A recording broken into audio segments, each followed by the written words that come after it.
going? I made it. You got burgers and stuff.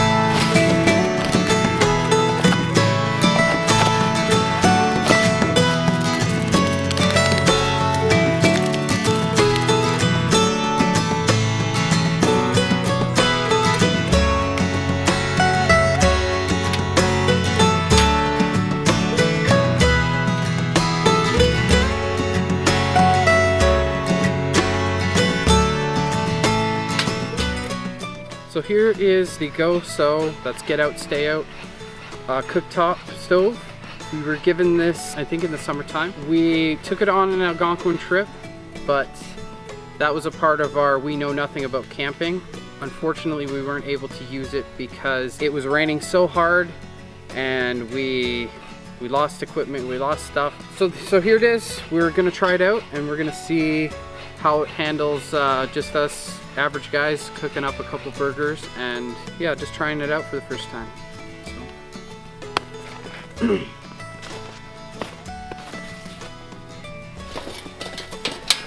Obviously we got to start the fire. I just wanted to show you what it looked like in the fire pit area.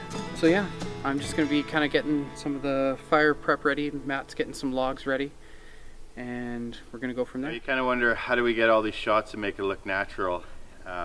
And I don't know how natural it looks, but you stop, take a breather, get the phone out, take some photos. As David calls it B-roll, and this is how we put a video together.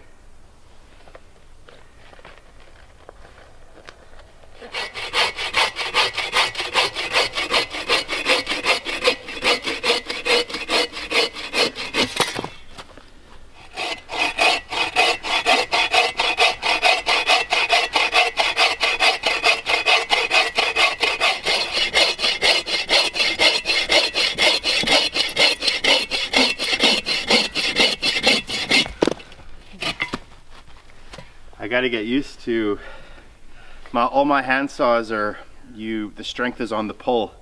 The teeth are set up to really cut when you pull. And this Agawa Canyon, it's a Boreal 21.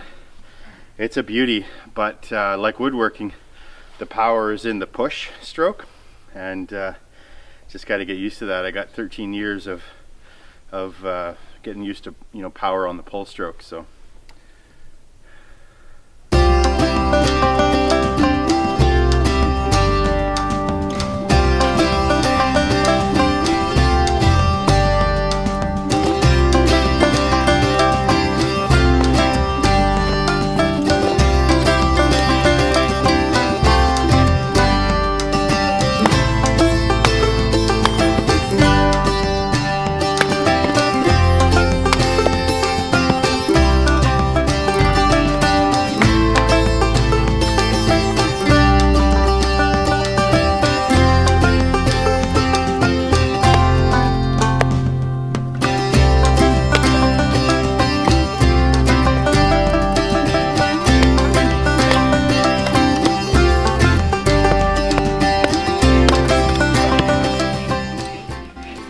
Guys, how you know that things are tinder dry is, I don't know if you can hear that over the airplane, but it kind of gives that hollow, kind of that, you know, when you play baseball with wooden bats, it gives that kind of noise. It means it's bone dry. Anything that's new and fresh won't make a noise like that. It's cedar, so it's a good fire starter. It's nothing that will sustain you, but it gets the fire ripping. And yeah, so listen for that sound. Okay, so what we want to do, because the ground is kind of frozen or wet or whatever, we want to put down some stuff to kind of set the fire on top.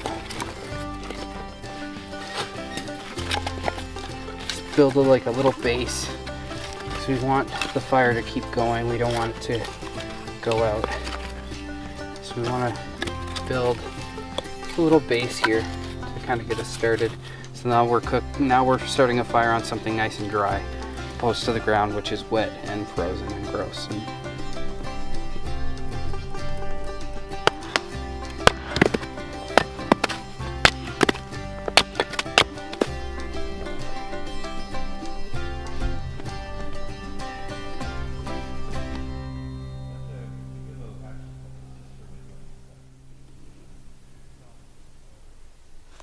Okay guys, so I'm off to find some birch bark in the forest. This forest has a pretty good mix of different types of wood. I'd say for the most part, there's a lot of cedar in this area. A lot of dead wood. As you can see just around me, just like there's deadfall everywhere. That's why Matt was joking earlier that it's pretty easy to find kindling everywhere. See? Crunch, crunch, crunch. Just crunching everywhere. So that makes it good for us, because all we have to do is kind of look around us.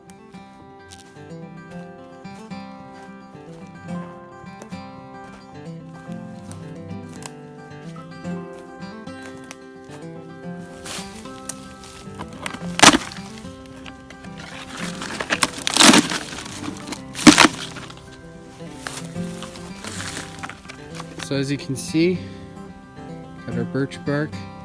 I usually only grab the dead stuff. I don't want to hurt the tree at all. And hopefully we can get something going with this birch bark. I'm going to grab some off the tree anyways, just so I have some backup. But this has been rotting on the ground, and yeah, we'll kind of see what we can do with that.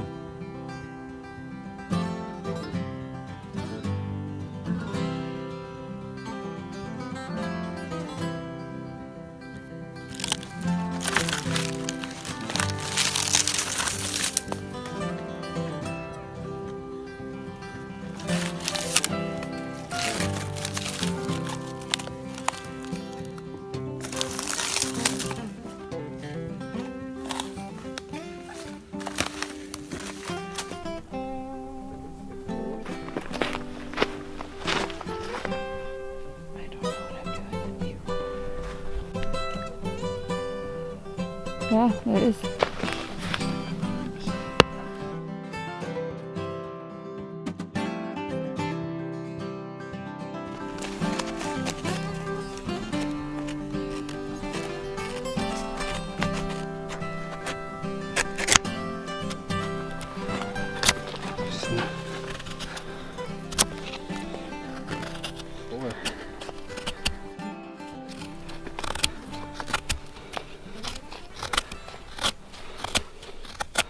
We've got our kind of mid-sized logs kind of bucked up, and now we're gonna take our birch bark and our, what are they called? Ferriman rods? Yeah, I like so to call our them ferro rods. Yeah, ferro rods. So, or our strikers, or whatever you want to call them. And we're gonna get a fire going that way. Airplanes in our videos. Yeah. You know. So normally David gets this fire going because he's got a lot more practice at it, and I kind of thought he'd do it, and he's putting me on the spot here. Definitely am. This is going to be my first go using this. This is a Woodsman's Finest, and find him on YouTube, Instagram, Max Newkaufler. He is fantastic with his woodwork, and he hasn't buzzed me back yet. I think in Austria it's like sleepy times, so yeah, it's nappy time. Yeah.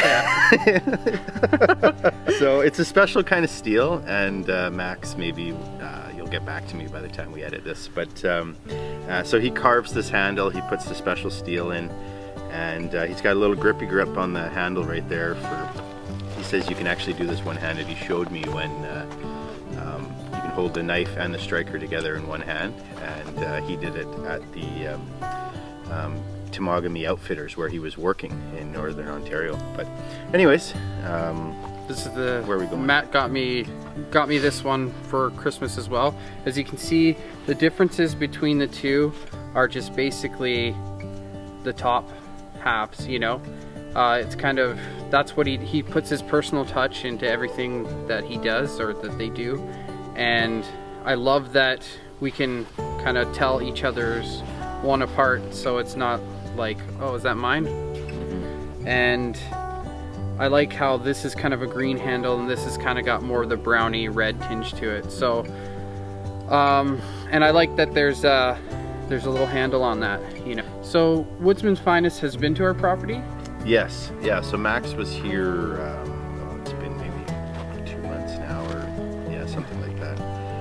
And he came to kind of, I put an order in, and I met him. I was actually hunting up north, and on my way south I stopped into Mahogany Outfitters to say hi to whomever was there, and it was Max, and we got to know each other a little bit. And then that's what kind of planted the seed in my head that I wanted to get David a couple things from him for Christmas, because over 3 or 4 years David's really loaded me up with some stuff. So yeah, we're gonna start the fire and we'll get that going. We'll get the GOSO on top, get it warmed up, and then we're gonna get something to eat. I'm getting a bit hungry. I haven't eaten since breakfast, and it's probably well after 2 o'clock, maybe even 3. Yeah, it's after 3 now. So we're getting pretty ready. So what you're doing is you're kind of scraping the top of the birch bark into kind of a little resin pile. And every time you do that, you're creating a bit of a powder there. And in birch bark, it's paper already, but also it's infused with oil and resin. And each time you do that, you're getting the powder, plus you're getting this kind of fine stuff that flames will want to catch to. So that's why when you're starting a fire, usually you use paper because it will grab to it, and then you want to put in. You're always building a fire. That's what I'm always telling Jesse. You never start from the biggest log down. It's always smallest to biggest when you're dealing with a fire. Then what I do from there is I'll just kind of feed it a bit of this stuff. Now, if you're more of the conservative bushcrafter, you probably will only use a little bit of this, strike it and use a little bit of that. That's not what we're doing today. We're just starting a fire because we want to get eating, and we want to show off our cooktop stove that was sent to us from GOSO. Okay, so I'm gonna then put this on top of that base you prepared. Yeah, the base over there. All right, well, yeah, I'm gonna be full disclosure, this will be the very first time I've started a fire this way, and certainly not gonna be my first fire, but I generally use the more conventional methods. So, but when your backpack falls off and goes down the river or down at the bottom of the lake, and this is maybe what was in your pocket, this is what we got to start a fire with. So we're gonna take the GOSO stove off for now, and then we're just gonna lay the birch bark on top. Okay. So. And we want to try to make it as flat as possible, so it doesn't spring up when we're. So what we can do is.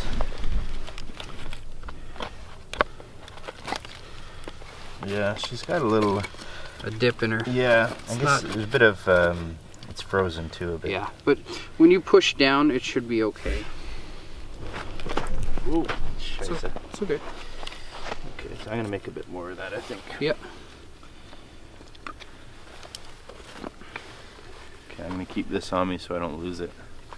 Okay, so my rookie mistake that I always make is I get so excited. I've got a fire, a spark, or whatever, but where is my tinder and stuff? It's like way the heck over there. So if I've started it and I don't have it right on hand, I could potentially risk it going out by the time I go over there and bring it back. So saying that, like, if you're in a survival situation, stop and think about what you're doing and plan ahead. So make sure that you have everything close to you. So it's just, so you're just feeding the fire as it's building. So I did the goofy, clumsy move and knocked the birch bark here. Sent everything David had done over there out flying. So you can imagine, again, in a survival situation, maybe you've dumped, you're freezing, and all you've got on you is this, right? And then what you've learned. Seconds count. So what David's talking about here with making sure your kindling is right beside the fire, seconds count. And now I have to re-scrape this again. So, but that's okay because I learned through experience. I'm gonna get a bit more tender. People are gonna see that and be like, "You tried to do it with that much tender?"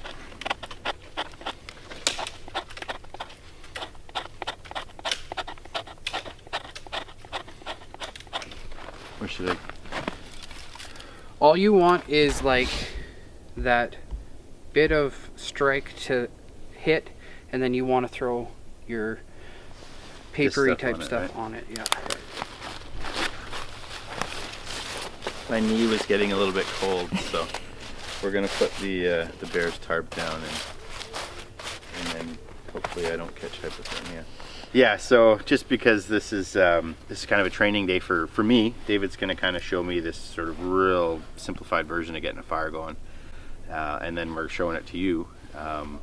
We're kind of down here a lot longer than we probably would be, so we're gonna get our bear's tarp out here because that way we can stay nice and dry. So what you want to do My knife is a lot like I've seen more professional guys just like and it starts. I kind of push mine down and in so that it just directly follows it right down. Okay, so I'm going to give David's method a go here, and hopefully I don't screw up more than I already have. So just be right in the powder. Right in it? Yeah. Okay. That's a little bit in my way.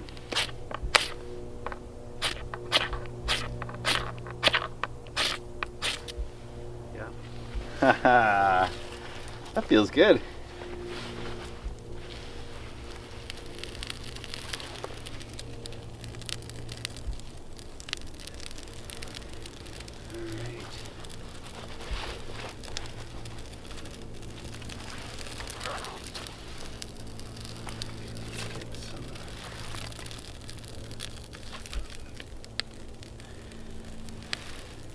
I'll let you build her up. Right, yeah, just throw yeah. some of this stuff up on. Yeah, so David actually is the one that got me into bushcraft, and this is more his wheelhouse. And like I said, I use quick wicks, I use a lot of, you know, the gel cubes and stuff like that, just really conventional car camping type stuff.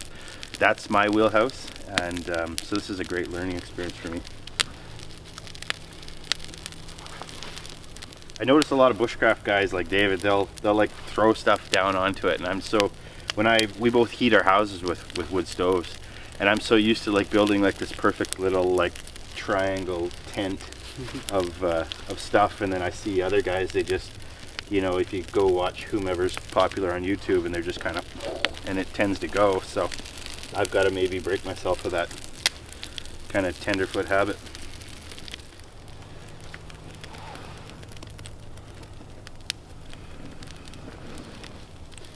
Yeah, there's nothing quite like the feeling of just starting a fire from your knife and your striker, and with something that's around you instead of, you know, bringing a fire starter out, like an accelerant. Someone that is into bushcraft and wanting to do more, this is kind of where it's at.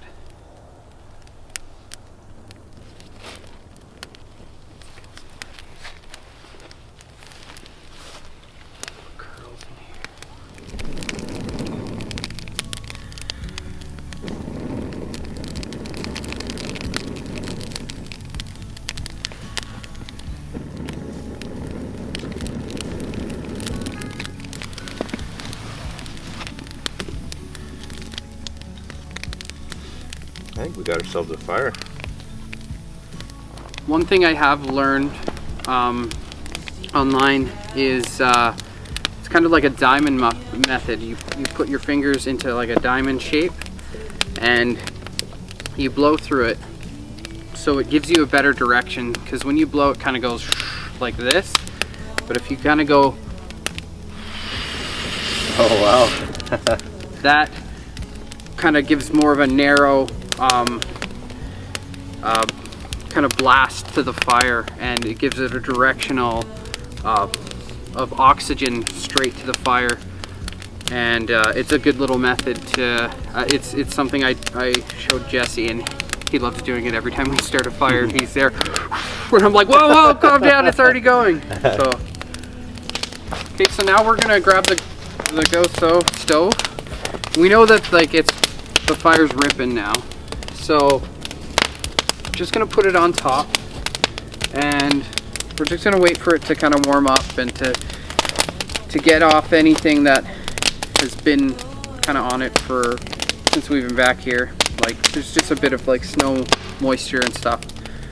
So we're gonna let it warm up. We've got some burgers that we want to put on, and it was funny, before I left I was like, I'm not that hungry, I'm gonna get out there and I'm not gonna be wanting this. Now I'm kind of like, okay, after doing all this stuff, I'm getting starving. So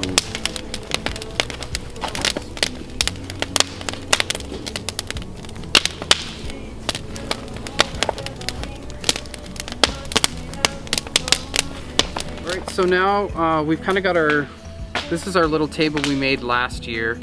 It's kind of gross and a bit rickety, but it's gonna do the trick for what we're doing. Usually we're used to having to prepare things on the ground or on a stump or wherever. This kind of changes the game and gives us a place to put all our stuff. So I'm just gonna go through our bag and kind of go through what we've packed. We've got our spatula, or no, this is a flipper, not a spatula. This is my little cutting board. Some burger buns. Some bacon. Some cheese. And I got some burgers. And baby tongs. I've been wanting baby tongs forever.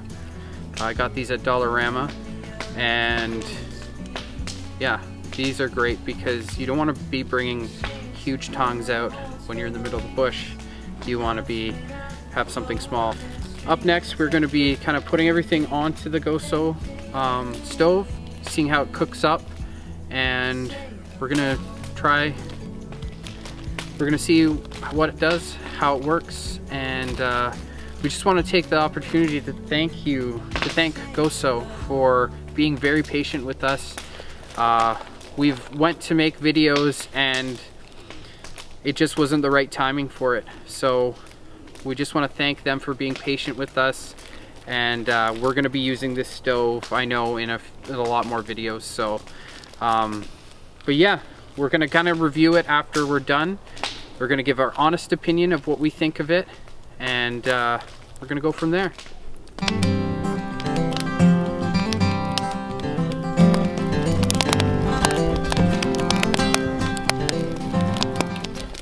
Alright, so now we're going to be just putting the burgers on.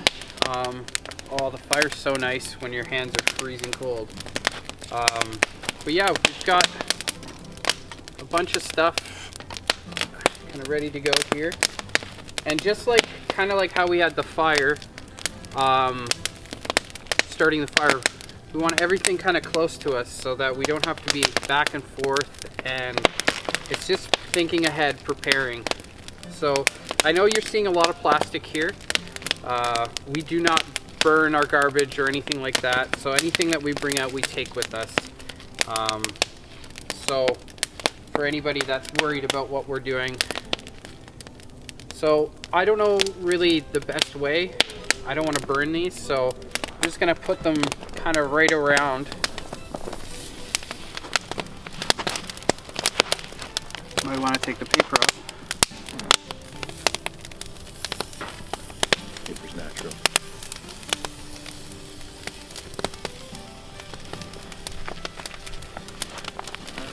we've got some bacon too. I think I'm gonna put it on the top because I don't want the bacon to burn.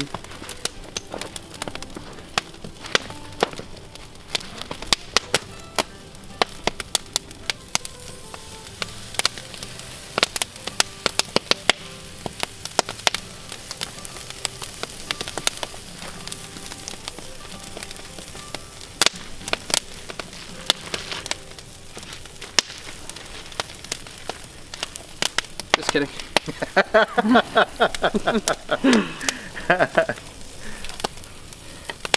So this is where these kind of come in handy. I've been wanting these for a long time. Dollar store, I mean, there's a 2-pack, so I was able to splurge and get some for my wife. You're welcome. So this isn't your, ooh, it's a little tippy, but that's because I probably haven't put it on. Just want to make sure that it's not burning. So maybe we'll pull it back a little.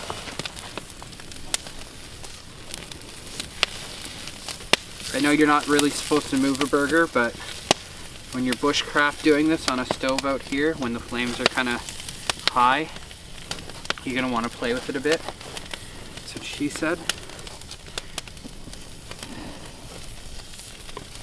Or he said. Or he said.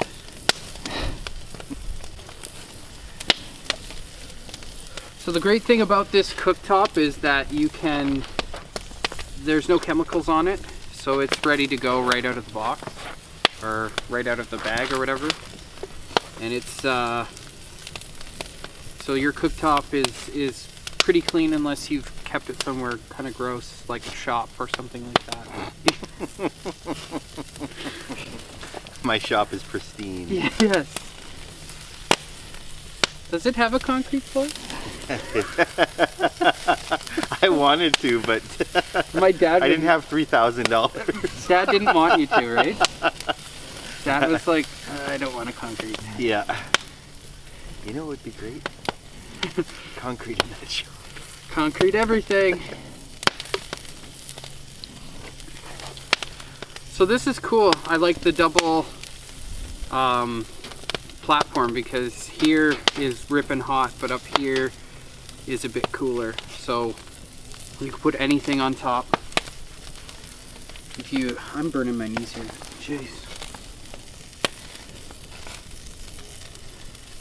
How does it feel for stickiness? Not too bad. The bacon seems to be kind of sticking, but I think it's just because it's bacon, it's going to stick to whatever. But it's not bad actually. Like I'm still able to move it. Right.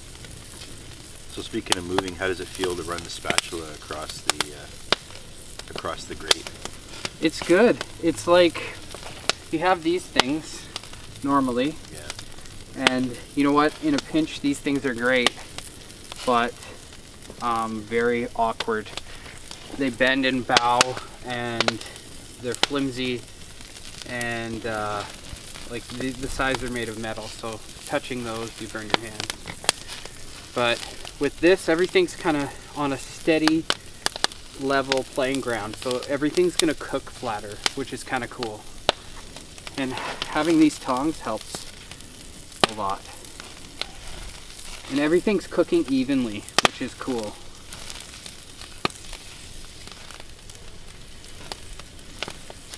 I might move these guys down, but not in the direct, because I want to speed things up, because I'm impatient. Oop. If I drop a piece of bacon or a burger, that's Matt. So there's you and I here. Yep. Obviously there's also a cameraman. Yep. And I noticed 2 burgers. Yeah. At first I was Awkward. I figured I wasn't that hungry. Oh, that looks great. That doesn't look too bad at all. I'm thinking. So I can share, since that's how good of a person I am. There you go. Yeah, man. Good. You putting it on? Okay. Can't wait to throw this in the fire. Just kidding, environment. Proof. Pack out what you pack in. Let me begin. Okay. So we brought the cheese as well.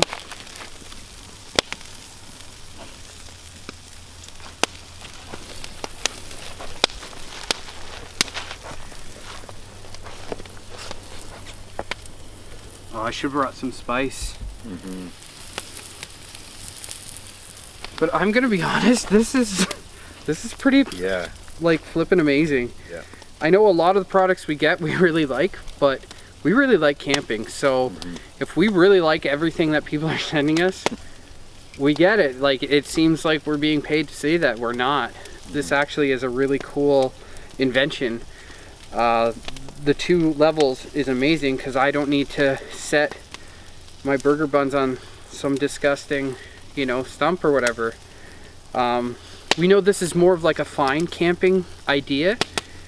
This is not something I would bring out with me bushcrafting, unless it was something like if I was taking it, I'm not gonna put it in a backpack and go somewhere. We'd like to do minimal camping, but if we're coming back to my forest and, you know, we can use it, we're going to use it. And especially if you're like, you've got like an RV or a camper trailer or something like that, bringing something like this is fantastic. What are your thoughts on it, Matt? I've never, as far as like the even surface, so normally when we're building, you know, building our cook set, we'll have logs like this kind of laid around the fire, and then we kind of try and lay, if we're in a provincial park, generally somebody has left a metal grate for you, and you kind of set that down on wood and you kind of hope for the best, but you can't adjust your elevation like this, right? So low and high, and then if something was wobbly here, we can always jam something underneath the corners. I noticed that. And then the size of the cook surface is huge here. So yes, when you go on GOSO's website and you kind of watch some of the videos of their stuff, they're like, the guys there that are cooking with this, it's almost like chef type things. So which is something we'll probably want to get into when we start bringing our wives out for stuff, because you know, when we're roughing it, we don't really care, but we kind of want them to enjoy what we do. So if we can kind of make their stay a bit better, why wouldn't we try to impress them with something like this? Yeah, and I think even the size of the when this is broke down, it will strap to the outside of a backpack. Okay. So unless you're going on a 10-day solo where weight is absolutely crucial, and obviously this is not your cooktop of choice if you're going on a 10-day solo. You're going to use a little MSR or something or another. But I would say 7 out of 10 camping trips can be done with this, with the proper planning. For sure. Even if this is what the kids carry or something like that. Yeah, this is, you know what? I love this, and like, this is working out to be really, really cool. I would love to see a miniature version made of this. Maybe half the size, right, and something that I could just throw in my backpack. It would, like, you know, they're a newer company, so they're trying to get their stuff out there, and like us being YouTubers, you know, we want to give them a fair review, and a part of giving them a review is being honest and saying that this is great. It's not going to be something that everybody loves, but it's something that we love, and we're going to throw it in our repertoire as much as we can. Yeah, for sure. That's just it. It's another tool in the toolbox.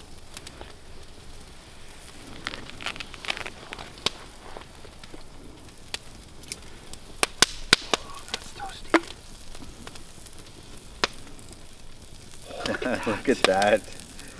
Not just Burger King with the old grill marks. Yeah. And there's something to be said for kind of just walking out with something like this over your back, lighting a fire ourselves and cooking our food without having to bring all kinds of coolers and different methods for something that we just brought out and, you know, to make a meal out here. Absolutely fantastic. And I'd encourage you guys to go to their website and to check them out. This top, I think it runs around $100, but it like if you go to the store, I've seen some that are similar to this, but to me, I have another one from Princess Auto that I got, but it lacked in like stability, I felt, and this one just looks cleaner and easier to clean, and I love the double rack system compared to the other ones. Now the one at Princess Auto was around, I think it was around 65 to 70 bucks. So you're upgrading with this. This is I think this is a better made system, and each, like the top rack, you can maneuver it. I would, but it's probably flaming hot. There's each little grooves. We have another video where we show this stuff, where this can kind of go further back, or, you know, either way. It can kind of move forward or back. So you get different positions with this, which is always good. And I think we're almost ready. I think we're ready. Oh, we don't want to lose that. Okay. Not taking any chances, boys and girls. Oh my goodness. There we go. Are we forgetting And they're anything? done at the same time, too. Yeah. Look at that. When is bacon and Look beef at done at the same time? that. Look at the little nice little, that Yeah. looks like, yeah. Alright. There she is. My goodness. I've never camped like this before. Yeah. Matt, do the honors. I gotta say, wow, I would pay a lot of money right now for this, and GOSO sent it to us for free. Hope GOSO enjoys the review. I know we've enjoyed reviewing it, For sure. and this is going to be on a lot more camping trips to come. Beauty. Cheers. Cheers.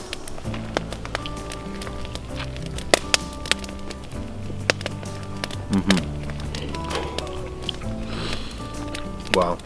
Oh, the cameraman's not getting paid. And that crunch from the bun. Yes. I'm gonna say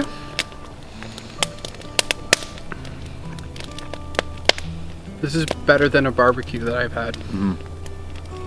And on a barbecue, your bacon and your beef, your ground beef, are never done at the same time. No, But the fact that we can separate the two for heat range, that is fantastic.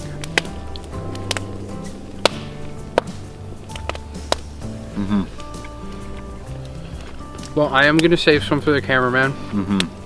yeah, so am I. No, you go ahead. This is I'm gonna save some. okay. He's gonna save some. So, guys, this is a Canadian-made product. We're so happy that they sent it to us.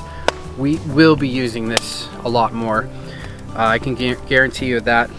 But for a little day hike out here, starting a fire, cooking our food, Yeah, fantastic. is fantastic. I said it first. I thought I did. No, that's great. And is it made in Ontario? I'm pretty sure that they are out of Quebec or Ottawa. Or Ottawa. Ottawa. I think Ottawa. Yeah, pretty close. So, yeah, it's $100, and it cooks your food evenly. And we're thrilled to have reviewed it. If you like this video, make sure that you like and subscribe. if you liked this product, make sure that you contact GOSO or even give us a shout and we'll point you in the right direction. Also, this will be linked in the description if you want to take a look at it right from watching this. But most of all, guys, We just got to get out there. till next time. It's too juicy. I don't know. It just cooked enough. Yeah. Like, there's no pink, so I'm not gonna die, but it's still really good. Yeah.